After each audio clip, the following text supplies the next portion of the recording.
name is Chris Kiver and I am the director of the Penn State Glee Club, the oldest student organization here at Penn State, currently in our 125th year.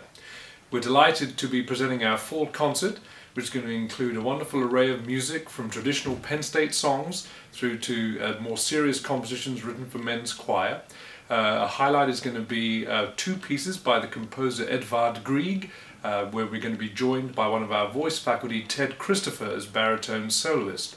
You're also going to have the opportunity to hear Draw On Sweet Night. This is just the second performance of this piece by local composer Casey Rule, who is from Lehigh University, and he was the winner of the ACDA PA composition competition, and we were fortunate enough to give the first performance of this piece just a few weeks ago.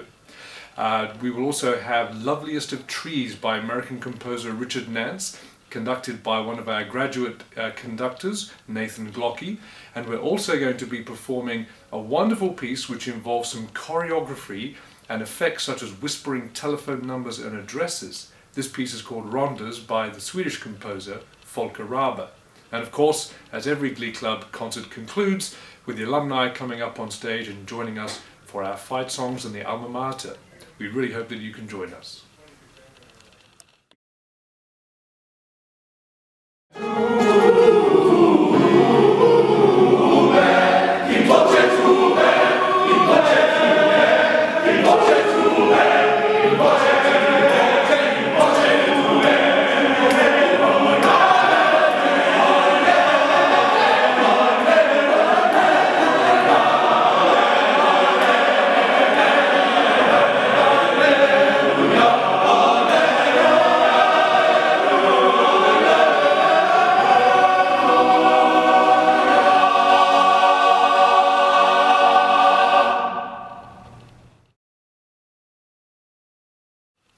One of the more unusual pieces that we're going to perform on Saturday evening is Rondas by Folke Rabe, the Swedish composer.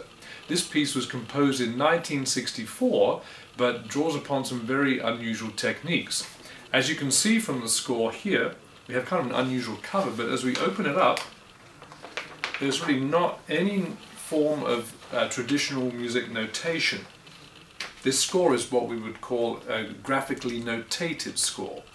And so the composer was trying to extend the vocal effects that choirs and singers might use, and is using different sound effects to actually create the form or the structure of the piece.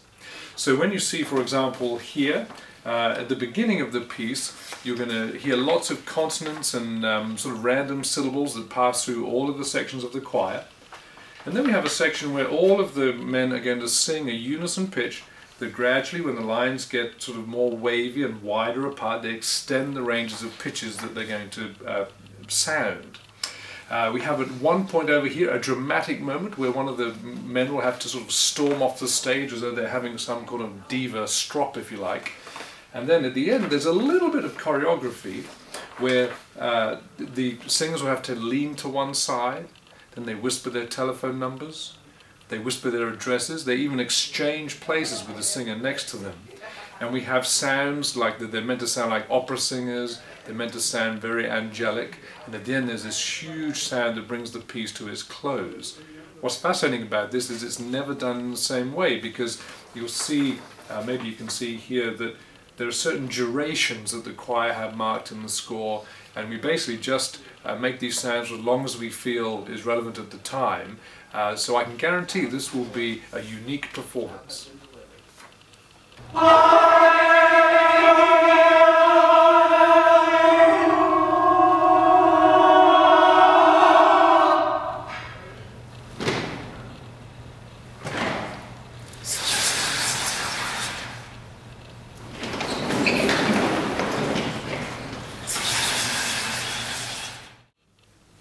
We would love to see you on Saturday evening, November the 8th at 8 p.m. in Eisenhower Auditorium, and come and hear 65 men of the Penn State Glee Club raise the roof.